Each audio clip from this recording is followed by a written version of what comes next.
Hello और स्वागत है आप सबका सरकारी परीक्षा के यूट्यूब चैनल पे। और नए जोश के साथ, नए हफ्ते में, नए उमंग के साथ शुरू करेंगे नए करंट अफेयर्स के साथ। और स्टार्ट करेंगे डेली करंट अफेयर की सीरीज को। तो स्टार्ट करते हैं पहले सवाल के साथ। पहला सवाल आपके स्क्रीन के ऊपर आइए। पहला सवाल कहता है कि कौन सा शहर संघाई सहयोग संगठन एससीओ का पहला सांस्कृतिक और पर्यटन राजधानी शहर होगा? Which city will be the first cultural and tourism capital city of Shanghai Cooperation Organization (SCO)? Option है ए प्रयागराज, बी वाराणसी, सी हरिद्वार या डी पाली। सही उत्तर है दोस्तों ऑप्शन नंबर बी, वाराणसी। तो वाराणसी हो क्या एससीओ यानी कि संघाई कॉर्पोरेशन का कल्चर एंड टूरिज्म कैपिटल। तो एक अच्छी उपाधि सी मिली है वाराणसी शहर को। और इसके बारे में कुछ बातें और जान लेते हैं। तो वाराणसी को इस उपाधि मिलने वाली यह पहला शहर है culture and tourism capital of SCO. और नया जो मैकेनिज्म है एससीओ का, इसमें क्या हुआ कि इंडिया जो है एससीओ का प्रेसिडेंट बना है। कब से कब तक? सितंबर 2022 से सितंबर 2023 तक, यानी सितंबर से 22 से 23 तक, एक वर्ष के लिए भारत इसका प्रेसिडेंट बनेगा। ठीक है। तो इंडिया के यहाँ तो अभी कौन प्रेसिडेंट है? अभी प्रेसिडेंट है इसका उज्बेकिस्तान। और ये कब से बना था? जब समरकंद का जो समिट अब होगा वहां पे, उसके बाद क्या होगा कि भारत को जो है इसका जो प्रेसिडेंसी है वो सौंप दी जाएगी। ठीक है। हर जो हर वर्ष एनुअल मीटिंग होती है और किसी एक देश को, जो 8 देश है इसमें, उसमें से किसी एक को प्रेसिडेंट बनाया जाता है और वो 1 साल तक प्रेसिडेंट रहता है। भारत की बात करें तो 2017 में भारत और पाकिस्तान ने दोनों ने इस ग्रुप को ज्वाइन किया था। और ये ग्रुप जो बना था वो बना था 15 जून 2021 को ही शंघाई में बना था। और इसका जो हेडक्वार्टर है वो कहाँ है? वो है बीजिंग में। ठीक है। तो यहाँ पे देख सकते हो जो देश है उनके नाम दिए हुए हैं। कभी कभी देशों के नाम भी पूछ देते हैं कौन कौन से देश इसमें शामिल हैं। तो ठीक है, ये मुख्य देश हैं जो मेन कंट्रीज हैं और परमानेंट मेंबर्स, और बाकी जो है वो लाइक ऑब्जर्वेशन मेंबर्स होते हैं या अलग तरह के जो देश होते हैं वो होते हैं। ठीक है। तो ये आप देखो जो एससीओ के मेंबर कौन कौन है? China, Kazakhstan, Kyrgyzstan, Russia, Tajikistan, Uzbekistan, India and Pakistan. ठीक है, ये पहले से थे। और ये जो दो है वो भारत और पाकिस्तान 2017 में इन्होंने ज्वाइन किया। आगे बढ़ते हैं, अगले सवाल पे आते हैं। सवाल संख्या 2 कहता है कि कौन सा देश विश्व एथलेटिक्स चैंपियनशिप के 18वें संस्करण की मेजबानी कर रहा है? Which country is hosting the 18th edition of world athletics championship? Option number A Jamaica, B Kenya, C संयुक्त राज्य अमेरिका या डी चीन। जमाइका, केनिया, यूएस या चाइना। सही उत्तर है option number C, United States America. United States America में इस वर्ष क्या हो रहा है? 18वें संस्करण का वर्ल्ड एथलेटिक्स चैंपियनशिप खेला जा रहा है। क्या? वर्ल्ड एथलेटिक्स चैंपियनशिप खेला जा रहा है यूएसए में। कब से कब तक? 15 जुलाई से 24 जुलाई तक खेला जाएगा। और इसकी बात करें तो यूनाइटेड स्टेट्स ने पहली बार इस इवेंट को होस्ट किया है। इसमें 49 इवेंट शामिल हैं। और भारत की तरफ से जो है, जो भारत का जो दल है उसका लीडर, उसकी लीडर कौन है? जो ओलंपिक के हमारे चैंपियन थे, गोल्ड मेडलिस्ट थे, नीरज चोपड़ा, जो ओलंपिक थ्रो खेलते हैं, वो जो है भारतीय दल को यहाँ पे लीड करने वाले हैं। और भारतीय दल की बात करें तो एक अच्छी टीम है। 22 नंबर जो 22 खिलाड़ी हैं भारतीय टीम की, वो इसमें भारत का प्रतिनिधित्व करने वाले हैं वर्ल्ड एथलेटिक्स चैंपियनशिप ऑर्गेनाइजेशन में। ठीक है। कहाँ पे हो रहा है? एग्जैक्ट लोकेशन का नाम है यूकिन ओरेगॉन, यूएसए। ये नाम याद रखेंगे आप। और इस इवेंट की बात करें तो 200 एथलीट्स जो है और 200 नेशंस के ऊपर के जो लोग हैं यहाँ पे शामिल होने वाले हैं। ठीक है। आगे बढ़ते हैं दोस्तों। सवाल संख्या 3 पे आते हैं। कहता है कि केंद्रीय रक्षा मंत्री राजनाथ सिंह ने किस नदी में दूसरा P-17A स्टील्थ फ्रिगेट दुनागिरी का उद्घाटन किया है? In which river union defence minister Rajnath Singh has launched the second P-17A stealth fighter Dunagiri? Option number A Ganga, B Hooghly, C Narmada या डी गोदावरी। सही उत्तर ऑप्शन नंबर बी, हुगली। तो हुगली नदी पे ये क्या हुआ है कि जो दूसरा P-17 है स्टील्थ फ्रिगेट है, जिसका नाम क्या है? दूनागिरी। नाम इंपॉर्टेंट है, याद रखेंगे। और जो करंट अफेयर की जो क्लास होती है उसमें मैं आशा करता हूँ आप एक कॉपी और कलम लेके बैठते होंगे। जो पॉइंट्स करंट अफेयर के जो क्वेश्चंस के फॉर्म में, वो तो इंपॉर्टेंट है ही, साथ में स्टार्टिंग पॉइंट जो हम डिस्कस करते हैं या करंट अफेयर से जुड़े हुए कुछ और जो तथ्य हम डिस्कस करते हैं, वहां से भी सवाल बनने के चांसेस होते हैं। तो रेगुलरली करंट अफेयर क्लास को फॉलो करें और जो पॉइंट बन रहे हैं उन्हें आप नोट डाउन करते चलें। ठीक है। वापस आते हैं इस प्रश्न पे। तो इसका सही उत्तर है हुगली। और जैसे कि मैंने कहा, इसका जो नाम है वो नाम इंपॉर्टेंट है, P-17 है स्टील्थ फ्रिगेट। तो इसकी बात करें, इसका नाम दुनागिरी भी है। और इसके जो इसमें जो कुछ खास बात है वो ये है कि ये स्टील टेक्नोलॉजी से बना है। इसका मतलब क्या होता है कि ये जल्दी जो रडार वगैरह में डिटेक्ट नहीं हो पाता है, तो रडार से बच के ये निकल सकता है। और इसका नाम दुनागिरी तो है ही। और किसके द्वारा बनाया गया है? ये इंपॉर्टेंट है। बनाया गया है गार्डन रिसर्च शिप बिल्डर्स के द्वारा, जीआरएससी के द्वारा। ठीक है। पहले के 2 प्रोजेक्ट लॉन्च चुके 2019 और 2020 में। और ये इसके बाद ये तीसरा शिप जो हुआ उसका उदयगिरी में लॉन्च हुआ था 17 मई 2022 को। ठीक है, 17 मई 2022। नाम क्या था इसका? उदयगिरी। इसकी चर्चा हमने की है करंट अफेयर क्लास में। और ये जो P17A फाइटर है अब हुगली में, इसका नाम जूनागिरी है, हुगली में इसको लॉन्च किया गया है। ठीक है, इंपॉर्टेंट न्यूज है और एग्जाम में आने के बहुत चांसेस, सारे जो पॉइंट मैंने बताया वो कोई भी पॉइंट एग्जाम में आ सकता है आपके। आगे बढ़ेंगे। सवाल संख्या 4 कहता है कि किस दूरसंचार सेवा कंपनी ने बॉस इकाई में देश का पहला 5G नेटवर्क परीक्षण पूरा किया है? Which telecommunication services company has completed country's first 5G private network trial at Bosch unit? Option number A Reliance Jio, B Bharti Airtel, C Idea Vodafone या डी बीएसएनएल। और सही उत्तर है option number B Bharti Airtel. जी हाँ, भारतीय एयरटेल ने सक्सेसफुली मतलब अच्छे से कंप्लीट कर दिया जो 5G प्राइवेट नेटवर्क का ट्रायल था। और कहाँ पे किया ये किया है बेंगलुरु में। बेंगलुरु में जो ऑटोमेटिक इलेक्ट्रॉनिक्स फैसिलिटी है वो द्वारा प्रोवाइड की गई, वहां पे इसका उद्घाटन हुआ है, मतलब इसको टेस्ट किया गया है। ठीक है, तो पिछले वर्ष की बात करें तो एयरटेल ने जो है पिछले वर्ष भी 5G नेटवर्क को एक डेमोन्स्ट्रेशन जो है सक्सेसफुली कर लिया था, हैदराबाद में हुआ थे। और इसकी बात करें तो इसे कहा गया कि India first rural 5G trial. ठीक है, as well as first cloud gaming experience in 5G, जो हैदराबाद में हुआ था उसको इस नाम से जाना जाता है कि ये फर्स्ट पहला ग्रामीण 5G ट्रायल किया गया था कहाँ पे? हैदराबाद में। और अब इस बार क्या हुआ कि बॉश के जो देखरेख में जो ये हुआ है ट्रायल, ये कहाँ हुआ है?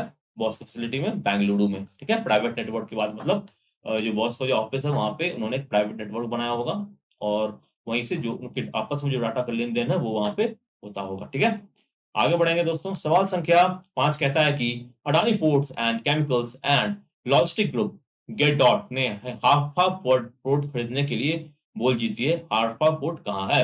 Adani port and chemicals logistic group Gadot has won the bid to buy Haifa port. Where is Haifa port? Option number A Iran, B Iraq, C Israel, D Indonesia. तो दोस्तों जान लेते हैं सही उत्तर क्या है। सही उत्तर है ऑप्शन नंबर सी इजराइल। तो इजराइल में ये कौन सा पोर्ट? जो पोर्ट यहाँ पे आपको दिख रहा है हाइफा पोर्ट। ठीक है, ये रहा आपका हाइफा पोर्ट। और जो डील साइन हुआ अडानी पोर्ट ने इस बिड को जीती है, मतलब जो बोली लगी थी, नीलामी जो होती है आपने सिनेमा में देखा होगा 25 करोड़, फिर कोई बोलता है 30 करोड़, 30 करोड़, 1 2 3, तो ऐसा कुछ नीलामी हुआ था। और अडानी ने जहाँ पे जो है क्या किया है, स्टील को जीता है। कितने में जीता है? $1.18 बिलियन में स्टील को उन्होंने जीता है। ठीक है, जो बाकी का स्टॉक है वो क्या होगा? वो गैडोट के पास रहेगा, मतलब 70% अडानी के पास और 30% जो है वो गैडोट के पास रहेगा। तो अडानी गैडोट ने क्या किया है कि 100% इसका राइट खरीद लिया है, कुल मिला के 70 100 मिला के 2054 तक इनका इस पे कोर्ट पे अधिकार रहेगा। ठीक है, तो Adani Ports and Special Economic Zones, the flagship transportation arm of diversified Adani Group, is India's largest private port and logistic company। ये आपको बताएंगे अडानी पोर्ट जो सबसे बड़ा लॉजिस्टिक कंपनी है कहाँ का? भारत का। और इसकी बात करें तो 11 डोमेस्टिक पोर्ट्स इसके हैं भारत में, गुजरात में, गोवा में, केरला में, आंध्र प्रदेश में, तमिलनाडु में, उड़ीसा में। ठीक है, आगे बढ़ेंगे दोस्तों। अगले सवाल पे आते हैं। सवाल संख्या 6 आपके स्क्रीन पर दिख रहा होगा। कहता है कि दिया मिर्जा और अफरोज शाह को किस राज्य के राज्यपाल द्वारा वर्ष 2021 के लिए मदर टेरेसा मेमोरियल अवार्ड प्रदान किया गया है? Dia Mirza and Afroz Shah have been presented the Mother Teresa Memorial Award for the year 2021 by the governor of which state? Option है मध्य प्रदेश, बी उत्तर प्रदेश, सी तेलंगाना या डी महाराष्ट्र। सही उत्तर है ऑप्शन नंबर डी महाराष्ट्र। तो महाराष्ट्र के जो गवर्नर है भगत सिंह कोश्यारी, इन्होंने दिया मिर्जा और अफरोज शाह को ये अवार्ड दिया है। कौन सा अवार्ड दिया है? Mother Teresa memorial award. कैसा सवाल बन सकता है? मदर टेरेसा मेमोरियल अवार्ड किन्हें दिया गया है, किसके द्वारा दिया गया है? ठीक है, कहाँ पे दिया गया है? तो भगत सिंह कोश्यारी ने इन्हें अवार्ड दिया है। और अगर इसकी बात करें तो 2021 का अवार्ड इन्हें मिला है क्योंकि ये जो दिया मिर्जा है वो कौन है? यूएन गुडविल एम्बेसडर है। और यूएन चैंपियन ऑफ अर्थ कौन है? अफरोज शाह। तो दोनों एक अच्छे प्रांड मिनिस्टर्स के रूप में ये शामिल आए हैं और उनके काम को सराहते हुए उन्हें ये अवार्ड दिया गया है। अवार्ड किसके द्वारा दिया जाता है? हार्मोनी फाउंडेशन के द्वारा दिया जाता है। इसके द्वारा हार्मोनी फाउंडेशन। तो ये अवार्ड इन्हें दिया गया इन्वायरमेंट के क्षेत्र में, पर्यावरण के क्षेत्र में बेहतर कार्य करने के लिए। ठीक है, अब बढ़ते हैं आगे, बढ़ते हैं अगले सवाल क्या 7 पे। कहता है कि निम्नलिखित में से किस कंपनी ने दुनिया की सबसे तेज ग्राफिक्स DRAM चिप विकसित किया है? Which of the following company has developed the world's fastest graphics DRAM chip? Option number A Pentagram, B Anagram, C Kingston या डी सैमसंग। सही उत्तर option number D Samsung. Samsung कहाँ की company है? South Korea की company है। तो Samsung ने क्या डेवलप किया है कि एक नया ड्रैम डेवलप किया है, ठीक है। ड्रैम का मतलब क्या होता है? Dynamic random access memory chip. तो मेमोरी चिप का काम क्या होता है?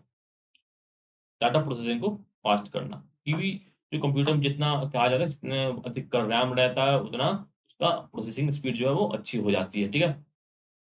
तो ये ग्राफिक रैम है। और यहाँ पे कहा गया है कि जो चिप का जो इसका जो रेट है, मतलब डाटा ट्रांसफर का एक रेट होता है, स्पीड होती है, जितनी अच्छी स्पीड होती है उतना अच्छा माना जाता है। इसका स्पीड 1.1 टेराबाइट्स पर सेकंड है, जो कि काफी अच्छी स्पीड कही जा सकती है। सैमसंग का कहना है कि ये दुनिया का सबसे जो बड़ा सबसे जो तेज रैम है वो है, ठीक है। 275 फुल एचडी मूवी को इसमें इसके द्वारा जो है वो दिखा जा सकता है। ये मतलब जो इसका काम, जो ग्राफिक रैम का काम ये भी होता है कि जो आपकी जो वीडियो का जो एक्सपीरियंस है उसको बेहतर बनाना। आप जो एचडी मतलब 4K वगैरह जो सुनते हो ना, एकदम उससे भी बेहतरीन क्वालिटी की जो है वहाँ पे वीडियो प्रेज़ेंट करना, ठीक है। अब देखो यार, अब इसमें काम क्या-क्या होता है, वही सब होता है। 3D गेम्स खेलना, हाई क्वालिटी को रिज़ॉल्यूशन बनाना और कंप्यूटर नोटबुक्स पे मतलब क्वालिटी को इम्प्रोवाइज़ करने का काम रैम के द्वारा किया जाता है, ठीक है। आगे बढ़ते हैं। सवाल संख्या 8 कहता है कि गुजरात के राष्ट्रीय सड़क परिवहन संस्थान एनआरटीआई का नया नाम क्या होगा? What will be the new name of national road transport institute NRTI of Gujarat? Option क्या-क्या हैं? ए गति शक्ति विश्वविद्यालय, बी परिवहन विश्वविद्यालय, सी सड़क और परिवहन विश्वविद्यालय, रसद विश्वविद्यालय। गति शक्ति विश्वविद्यालय जो है इसका सही उत्तर है ऑप्शन नंबर ए। तो राष्ट्रीय परिवहन निगम संस्थान, इसका नाम बदल के कर दिया गया क्या? गति शक्ति विश्वविद्यालय। याद रखेंगे इस चीज को, यहाँ से सवाल बन सकता है। कहाँ पे? गुजरात में है। तो इसको जो है एज ए यूनिवर्सिटी अप्रूव करने की बात की गई है इस यूनिवर्सिटी को। और ये गुजरात का सेकंड सेंट्रल यूनिवर्सिटी होने वाला है। पहला सेंट्रल यूनिवर्सिटी है गुजरात में, महात्मा गांधी सेंट्रल यूनिवर्सिटी, और ये गुजरात का दूसरा सेंट्रल यूनिवर्सिटी होने वाला है। इसका नाम होगा क्या? गति शक्ति यूनिवर्सिटी। नौवां प्रश्न कहता है कि जापान का कौन सा शहर विश्व एथलेटिक चैंपियनशिप 2025 की मेजबानी करेगा? Which city of Japan will host the world athletic championship 2025? Option number A Osaka, B Kyoto, C Tokyo या डी योकोहामा। टोक्यो इसका सही उत्तर है। ये रहा टोक्यो शहर, खूबसूरत सा। और यहीं पे जो है वो 14 जुलाई 2022 को जो मीटिंग हुई थी वर्ल्ड एथलेटिक्स काउंसिल की, वहां पे इसको डिसाइड किया गया कि 2024 का जो वर्ल्ड एथलेटिक्स क्रॉस कंट्री है वो खेला जाएगा कहाँ पे? मेडलिनपुला में। वर्ल्ड एथलेटिक्स खेला जाएगा 2025 में कहाँ पे? टोक्यो में। और वर्ल्ड एथलेटिक्स क्रॉस जो कंट्री चैंपियनशिप है, जो कि एक अलग तरह का एक इवेंट होता है, वो खेला जाएगा मेडलिनपुला में और क्रोएशिया में, ठीक है। 2026 का world athletics cross country championship है जो वो खेला जाएगा कहाँ पे? फ्लोरिडा में, ठीक है। तो दोस्तों, ये आते हैं 10वें सवाल पे। सवाल संख्या 10 कहता है कि हाल ही में भारत का पहला और दुनिया का 10वां अनोखा ब्लड ग्रुप गुजरात के एक व्यक्ति में पाया गया है। इस अनोखे ब्लड ग्रुप का नाम क्या है? क्या है अनोखा ब्लड ग्रुप में? जानेंगे आगे, पहले सवाल देख लेते हैं। Recently, India's first and the world's 10th unique blood group has been found in a man from Gujarat.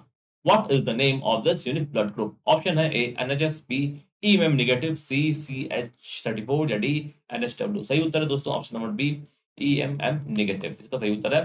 तो 65 वर्ष के व्यक्ति थे और हार्ट के पेशेंट थे। वो तो जो पेशेंट होते हैं तो उनको लाइक खून कभी चढ़ना होता है तो उनको, या उनका जो चेक होता है, ब्लड टेस्ट होता है, वहां से उनका ब्लड रिपोर्ट में पता चलता है कि ब्लड ग्रुप क्या है। तो इनका ब्लड ग्रुप जो है वो क्या आया? EMM negative. तो नाम लाइक कम सुना सुना होता है जनरली। ब्लड ग्रुप में आप ए पॉजिटिव, बी पॉजिटिव, ए नेगेटिव, ओ पॉजिटिव, इस तरह की चीजें सुनते हो। बट ईएमएम नेगेटिव ब्लड जो है एक नया तरह का ब्लड ग्रुप आपको यहाँ पे सुनने को मिल रहा है, ठीक है। तो इस ब्लड ग्रुप की जो विशेषता है, ए बी ओ और ए बी किसी से मैच नहीं करती है, ये इसका अलग ही होता है। जो ब्लड ग्रुप होता है ना, वो दो चीजों पर डिपेंड करता है, एंटीजन पे और एंटीबॉडी पे। एंटीजन और एंटीबॉडी पे, ठीक है। तो इनके कॉम्बिनेशन मिला के जो है ये ब्लड ग्रुप को है डिफाइन किया गया है, A B O R H. और वो 42 तरह के ब्लड ग्रुप है। तो और इसका मतलब इनका जो ब्लड ग्रुप है ईएमएम नेगेटिव, ये काफ़ी बहुत ही ज़्यादा रेयर, आप समझ सकते हो कितना रेयर हो सकता है। तो ये नाम इम्पोर्टेंट है, ईएमएम नेगेटिव ब्लड ग्रुप, ठीक है। गुजरात में पाया गया है ईएमएम नेगेटिव ब्लड ग्रुप। तो इसी के साथ समाप्त करते हैं आज के इस करंट अफेयर के सेशन को। आशा करता हूँ कि वीडियो अच्छा लगा हो। चलो लाइक कीजिए, शेयर कीजिए दोस्तों के साथ। कमेंट में लिखिए आप किस तरह के और वीडियोस देखना चाहते हैं, और सरकारी टेक्स्ट को सब्सक्राइब कीजिए और बेल आइकन दबाना बिल्कुल ना भूलिए। इससे क्या होगा कि जो भी नए वीडियो नोटिफिकेशन आएंगी, जो भी एग्जाम्स को लेकर अपडेट आएंगे, जैसे एडमिट कार्ड आ गया, ये तरह की चीज़ें भी अपलोड होती रहती हैं और ये चीज़ें अपलोड होती हैं हमारी अन्य सोशल मीडिया प्लेटफ़ॉर्म्स पर भी। तो आप सरकारी परीक्षा को फ़ॉलो कर सकते हैं। कहाँ-कहाँ पे? फ़ेसबुक पे, टेलीग्राम पे, इंस्टाग्राम पे, ट्विटर पे, हर जगह पे फ़ॉलो कर सकते हैं। सारे लिंक्स आपको मिल जाएँगे यहाँ पे डिस्क्रिप्शन में। तो इसी के साथ करते हैं समाप्त सेशन को। आप लोग अच्छे से खाइए-पिए पीजिए आराम कीजिए, पढ़ाई कीजिए जम के and have a nice day. Thank you. जय हिंद।